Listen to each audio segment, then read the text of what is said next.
Olá, minha gente, aqui é Mari e como vocês sabem eu tô lendo para vocês esse livro aqui, né, sobre Maria Bonita, um pouco antes e durante o cangaço, como ela entrou no cangaço e outras mulheres também.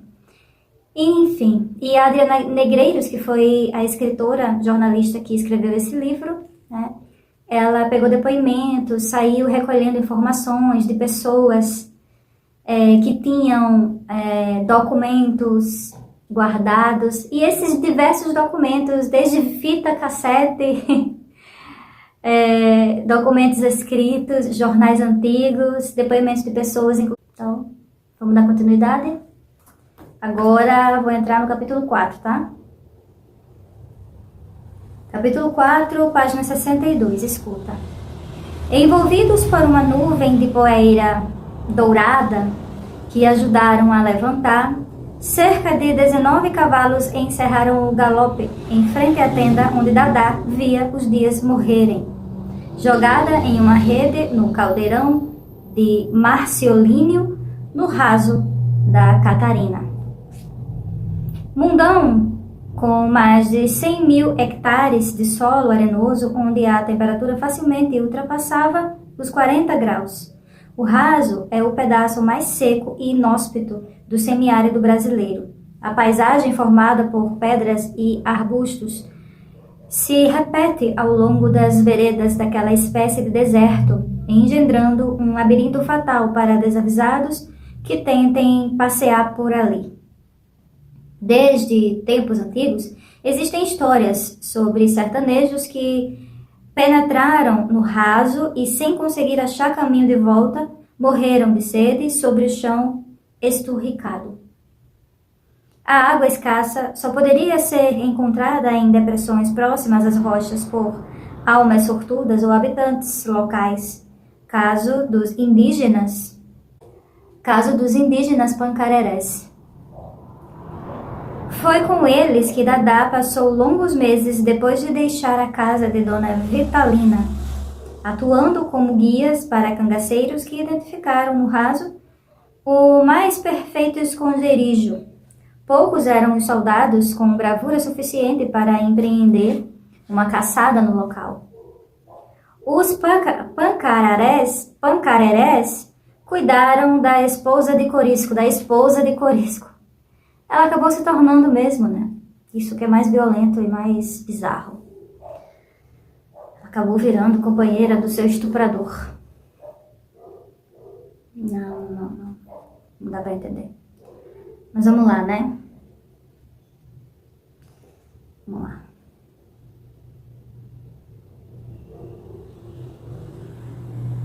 E ela teve seu primeiro filho.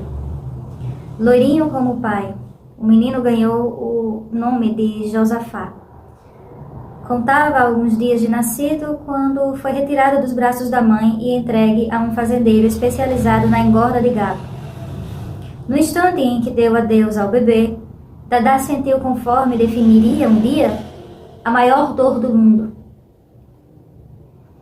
Como não utilizavam métodos contraceptivos e precisavam estar disponíveis para seus homens, as cangaceiras podiam pegar a barriga a qualquer momento.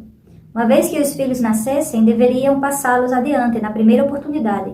Frágeis, recém-nascidos não combinavam com a bruta rotina do cangaço, entre espetadas de sol e chuvas de tiro. Ademais, o choro denunciaria a presença dos bandoleiros para as forças oficiais.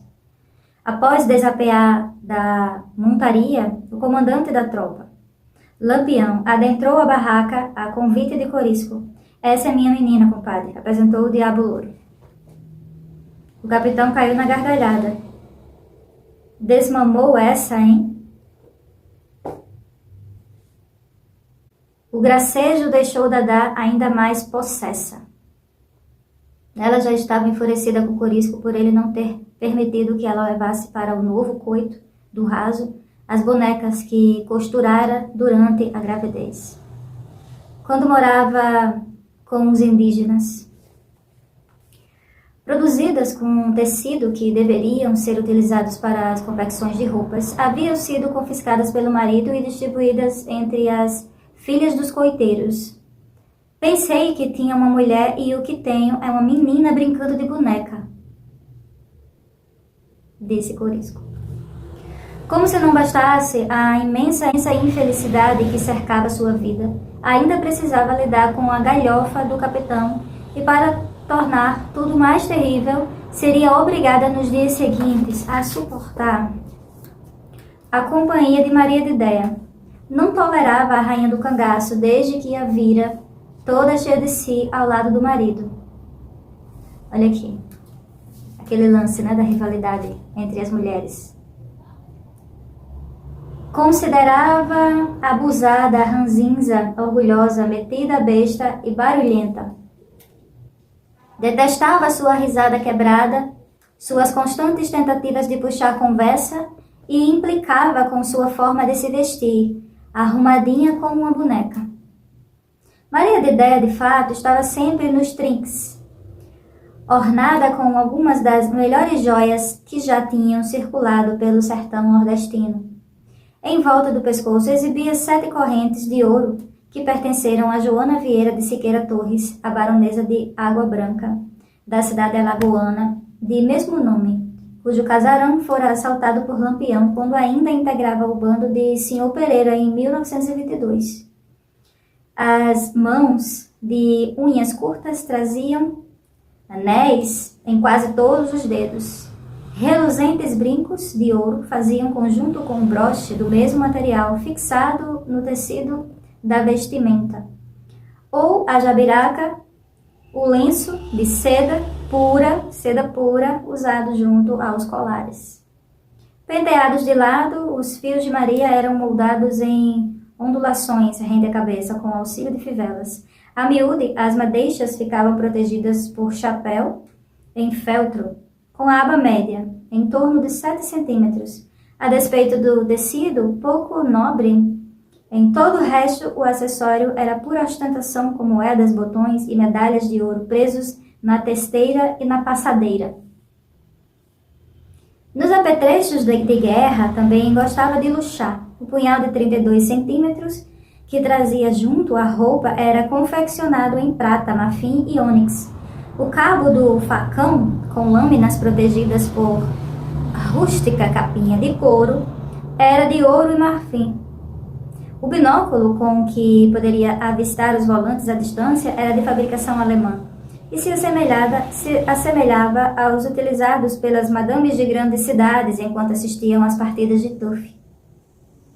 Conduzia-o a tiracolo cuidadosamente guardado em delicado estojo azul acinzentado.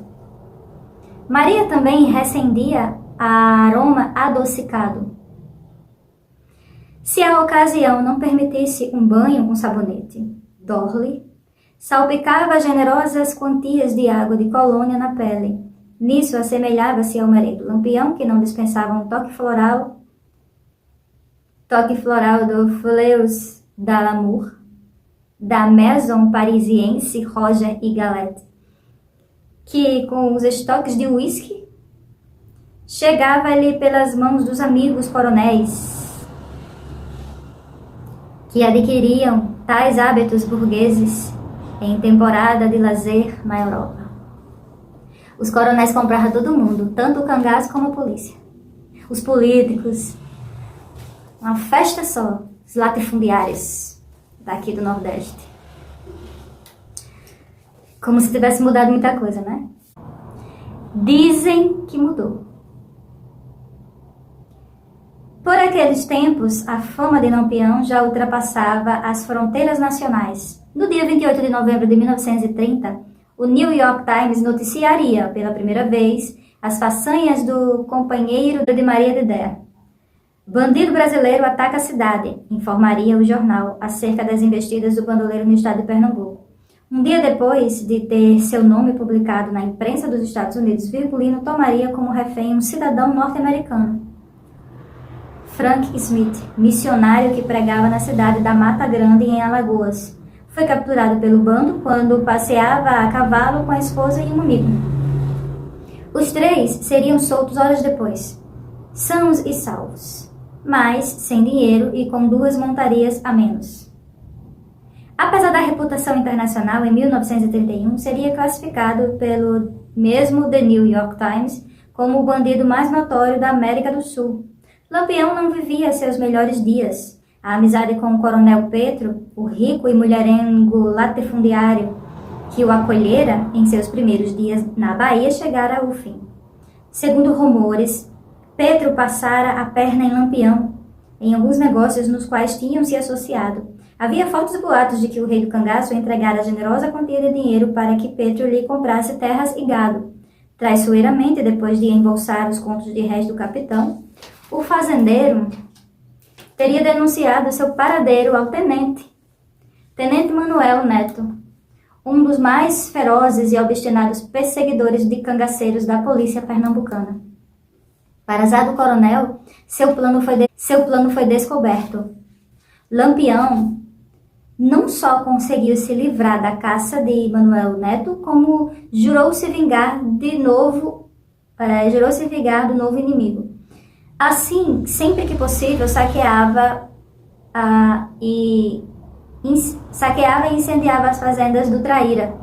Em abril de 1931, depois de roubar e tocar fogo em uma dessas fazendas na região de Várzea da Ema, comandou 21 séculos em aterrorizante turnê pelas cidades da região. A viagem durou até o mês de maio. Com as companheiras protegidas em coitos, o bando de Lampião explorou o interior baiano, assaltando propriedades e matando eventuais aliados do coronel Petro. Mais do que isso, segundo a imprensa, açoitaram, marcavam com ferro quente seus inimigos e estupravam as mulheres que encontravam pelo caminho. Lampião, o famigerado capitão Virgulino, continua a espalhar pelos sertões o luto, a miséria e a desonra. Informou a edição de 24 de abril de 1931 do jornal A Noite, do Rio de Janeiro, para ilustrar a matéria. O editor do Vespertino escolheu a foto de um chicote e uma palmatória, acessórios que teriam sido usados pelo bando para violentar mulheres na cidade de Itiúba e proximidades. Segundo informara o Serviço Telegráfico Especial do jornal, jovens que seguiam as tendências da moda e cortavam o cabelo à la garçonne, curtinho, como o da atriz Louise Brooks, musa do cinema mudo, eram submetidas a uma excruciante sessão de chicotadas. Reforçado pela ponta com sola dupla e crivado de taxas, o chicote provocava mais estragos do que palmatória, talhada em madeira tosca, sendo grande e grossa, conforme escrevera o repórter de A Noite. O chicote pertencia ao cabra-nevoeiro. A palmatória, aplicada nas mãos de velhas senhoras, era do menino Volta Seca. Lampião continuou depredando o Nordeste baiano, saqueando, tendo desvirginado 17 moças, ferrando faces diversas. Essas moças foram brutalizadas por 20 bandidos, estando algumas em estado gravíssimo, registrou em 3 de maio o Jornal do Brasil, do Rio de Janeiro. Dentre os meninos de Lampião, o mais efeito a ferrada era Zé Baiano. No bornal, a bolsa típica dos cangaceiros carregava 2 ferros de marcar boi com a inscrição JB, iniciais de José Baiano. Depois de esquentar o objeto no fogo, em brasa, pressionou contra a face a genitália, a nádega ou a panturrilha de suas vítimas, todas mulheres. O ferro incandescente fazia liberar forte cheiro de carne queimada e marcava as mulheres em definitivo, como ocorrera segundo a edição de 11 de junho do jornal A Noite, com a jovem Maria Felizmina, da localidade de Várzea da Ema, na região de Santo Antônio da Glória. Uma foto de perfil de Maria, morena, de cabelo curto, nariz empinado e sobrancelha grossa, ilustrava a matéria. Logo abaixo da orelha, a marca com as iniciais JB.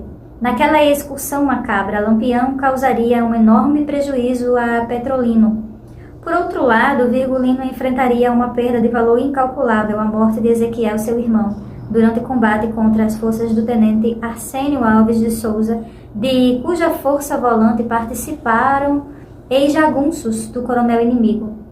A essa única baixa entre os cangaceiros se somaram outras 14 do lado da lei.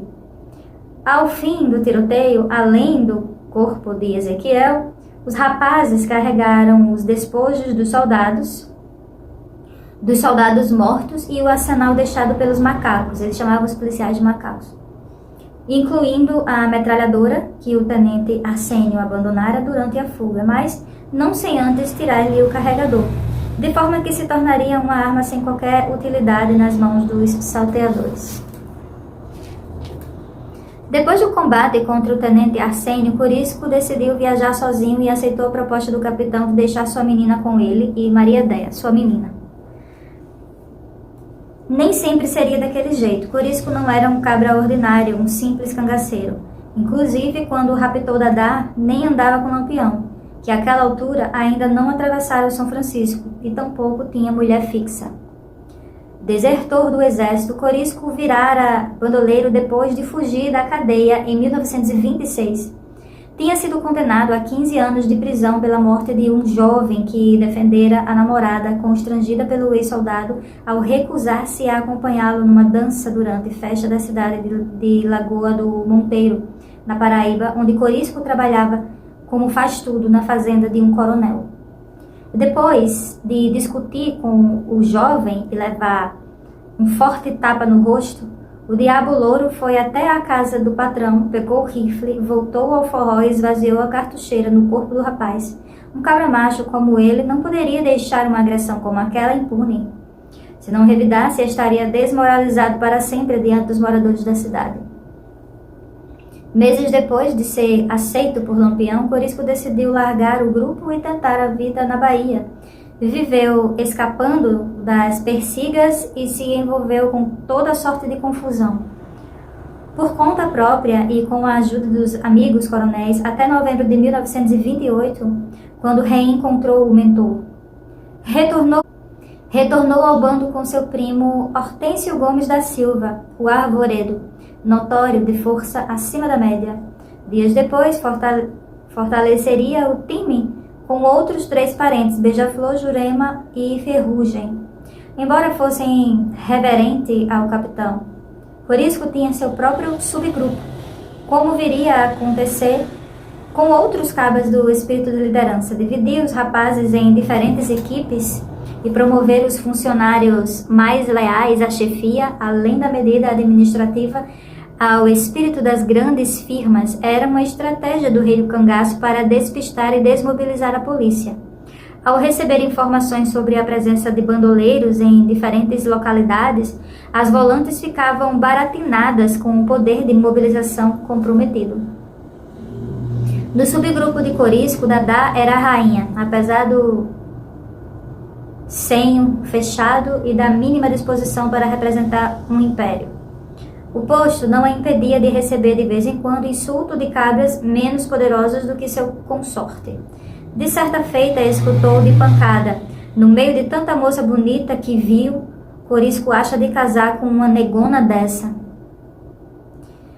Ficou feliz ao ver o marido reagir à ofensa. Não matou pancada, como fizera com o namorado da moça da Paraíba, mas virou uma fera, destinando-lhe toda sorte de impropérios. Acima de qualquer outra mulher, contudo, quem dava as cartas era a esposa de Lampião, Maria de Déia e Maria do Capitão. Reinava soberana entre as cangaceiras, para desgosto de Dadá. Bacana que só ela, só quer ser mais, definiria Dadá a respeito da rainha do cangaço. Se Dadá não ia com a cara de Maria, a recíproca, ao menos, parecia ser verdadeira. Dadá logo caiu nas graças do capitão. Durante a gravidez, quando viveu com os índios, tá escrito índios mesmo, tá? Tô lendo como tá escrito. Quando viveu com os índios, havia costurado não apenas bonecas, como também testara novas estampas para as bornais. Inventara um bordado diferente com motivos florais e geométricos multicoloridos e aplicara-se sobre o bornal de Corisco. De tão exuberante, a peça logo se transformou em motivo de cobiça. Pode trazer um bordado desse para mim? Pediu o capitão. Dadá, toda a prosa, respondeu, claro que sim. Nos dias seguintes, dedicou-se a confeccionar o mais lindo dos relevos para o comandante, conquistar a simpatia e a confiança do chefe, quanto mais um chefe como Lampião, não era oportunidade para ser desperdiçada. Maria de Ideia também sabia costurar, mas não brilhava à frente da máquina Singer. Embora utilizasse o equipamento nos coitos mais sossegados, limitava-se ao convencional roupas para si e para o marido, eventualmente, para outros cangaceiros, mais para passar o tempo enquanto os homens combatiam do que por necessidade. No sertão, no começo do século XX, o manejo de linhas e agulhas não era uma atividade exclusivamente feminina. Os vaqueiros produziam os próprios gibões e chapéus e primavam pela beleza, além do aspecto utilitário da indumentária. Cangaceiros também se dedicavam à produção de seus trajes, mais do que simples vestimentas, verdadeiros uniformes de guerra. Se Lampião apreciara o bordado de Dadá, era porque dominava o assunto e sabia reconhecer a sofisticação de uma trama. Entre os sertanejos, costurar e bordar não era ocupação que denunciasse pouca macheza. Os homens costuravam. Nos grandes centros urbanos, contudo, homem interessado em pontos e fios seria com grandes chances tido por afeminado. Já das mulheres que almejassem o título de boas esposas, se esperava no mínimo o talento para pilotar uma Singer. Em 1918, a revista feminina que circulava em São Paulo e tinha por integrante missão promover a emancipação das mulheres, conclamava: nada mais lastimável que o fato quase geral das senhoras não saberem talhar e confeccionar a roupa branca de um uso e de sua casa. Quantas economias gastas por essa ignorância?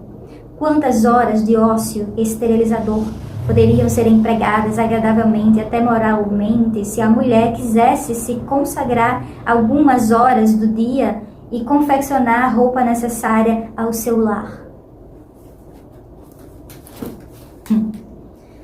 Tanto na cidade quanto no sertão, porém, a costura findava por ser uma das raras atividades nas quais as mulheres podiam dar vazão à criatividade. Também proporcionava algumas possibilidades de vida social. Era comum que as senhoras se reunissem para cerzir, alinhavar e tricotar, ocasiões aproveitadas para bater papo e descansar da exaustiva e solitária vida doméstica. Todavia, era prudente alguma moderação, segundo tese de doutorado do médico Antônio dos Santos Coragem, formado pela Faculdade de Medicina do Rio de Janeiro em 1919. Pedalar as máquinas produzia excitação vaginal. Olha, vou te contar, viu? Era isso. Para evitar uma epidemia de luxúria entre as donas de casa, recomendava-se o uso das possantes apenas uma vez por semana. Maria costumava se deslocar pelo raso da Catarina no lombo de Velocípede. Velocípede era o nome de um burro que Maria tinha, né? Um burrinho que ela cavalgava em cima. Velocípede. Um burro salado do qual sentia imenso orgulho. Doida por bichos, ficava uma fera quando alguém zombava de seu animal de estimação. Tratado com ternurinhas, Velocípede era, contudo, uma criatura mimada e ingrata. Se estivesse num mau dia, galopava a ponto de deixar sua amazona botando os bofos para fora. Certo dia, durante uma travessia pela Caatinga, Maria se impacientou com o burrico.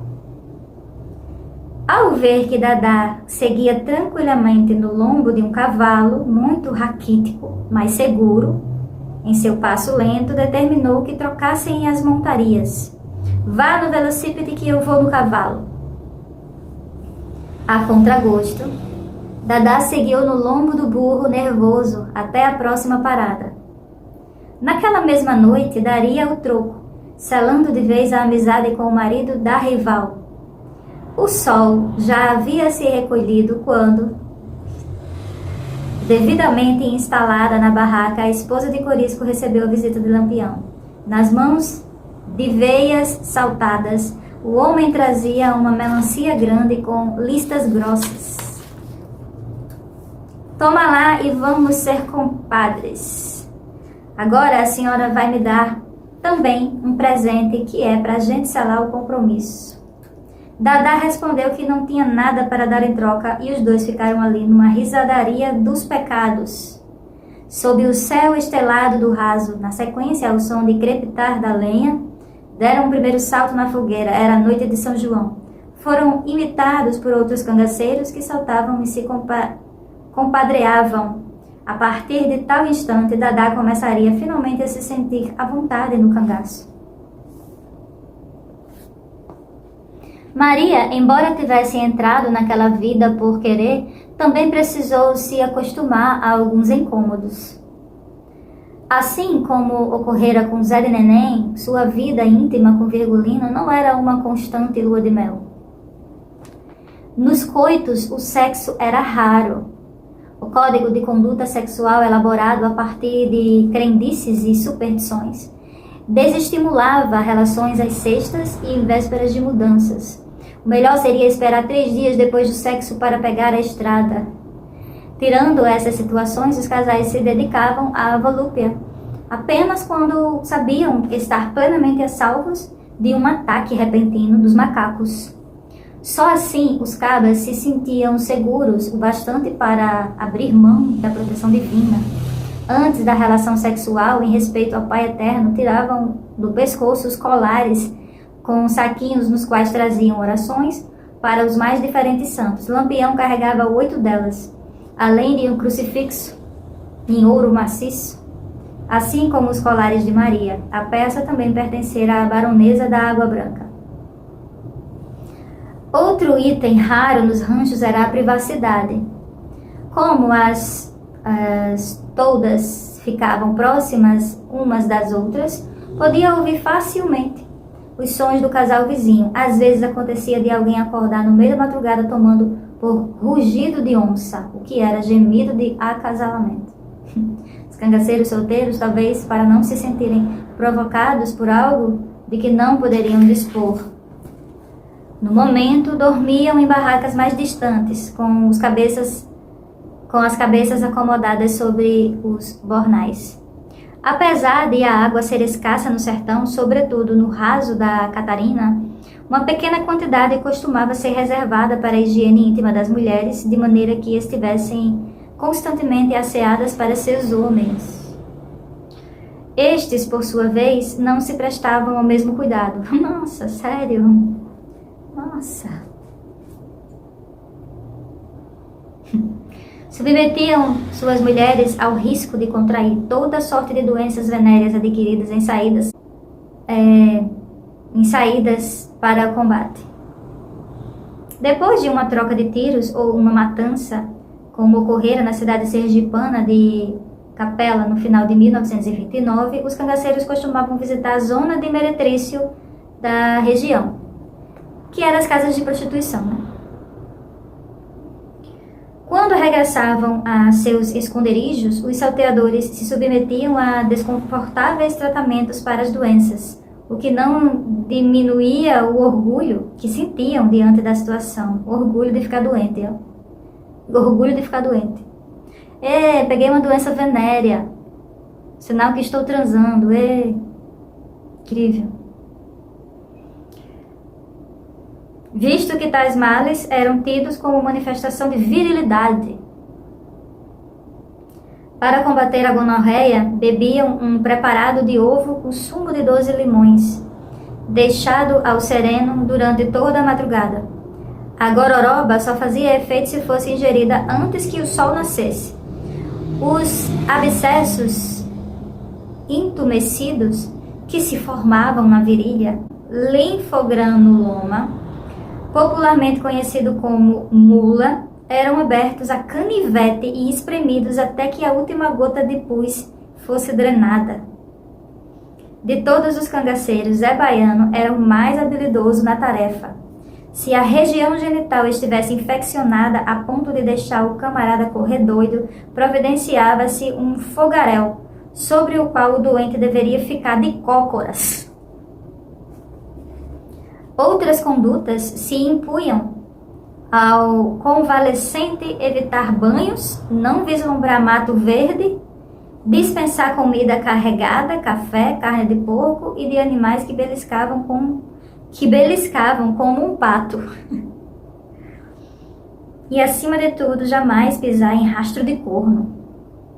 Se o sujeito tivesse a infelicidade de botar os pés no mesmo lugar onde um caba com chifres houvesse pisado, todo o tratamento seria posto a perder. Era cheio de superstições, eles eram muito religiosos, né? Por razões óbvias, nenhum cangaceiro jogava charme para Maria de Déia. Muito embora suas pernas grossas e cintura fina pudessem inspirar pensamentos impuros em muitos dos rapazes. Certa vez, um deles, ao perceber que era a esposa do patrão que se banhava no riacho, apressou o passo em sentido contrário, com o chapéu ao lado do rosto, tapando-lhe parte da visão. Apesar de o regulamento do bando não permitir puladas de cerca, nem tudo ocorria conforme as regras. O cangaceiro Balão, embora fosse radicalmente contra a presença de mulheres no bando, acabaria envolvido em um triângulo amoroso com Pancada, o que recriminara Corisco por escolher uma negona. Lembra? Aquele que chamou Dadá de negona?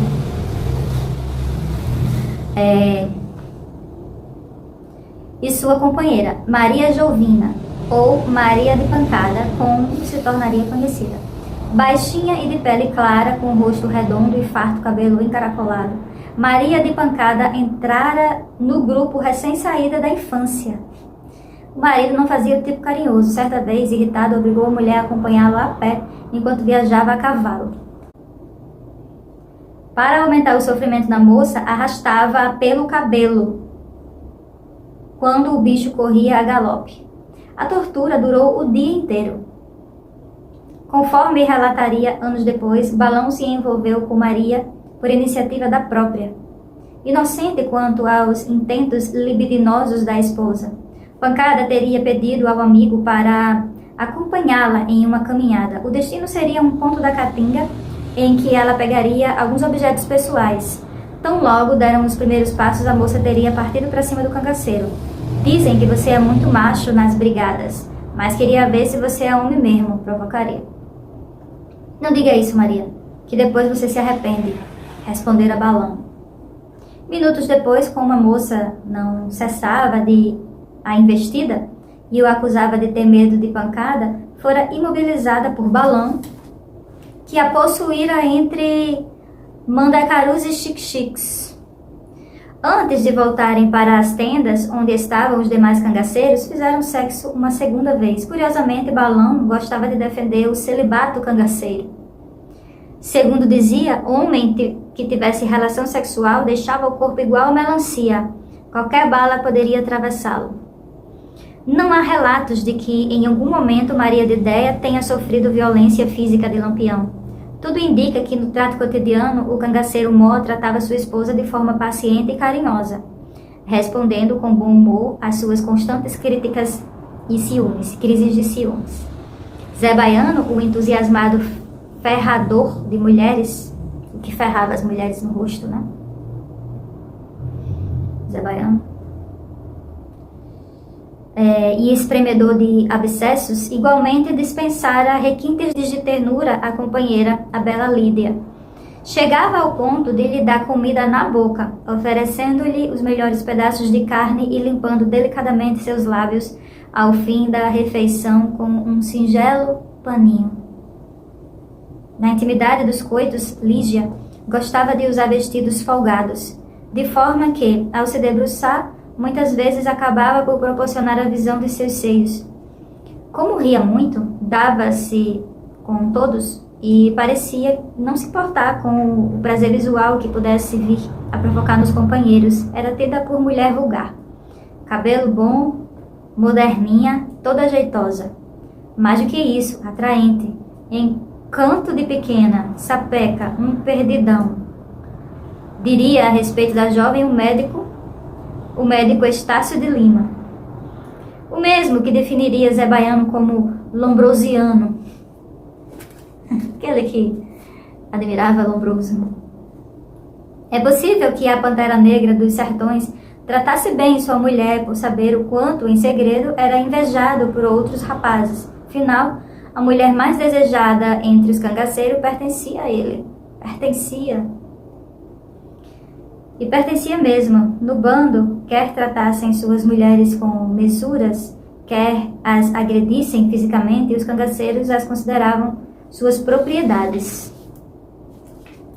O Código do Cangaço previa que as mulheres deviam fidelidade e submissão a seus companheiros, sendo permitido a eles, quando se sentissem contrariados, penalizá-las da forma que melhor lhes aprouvesse, com a morte, inclusive.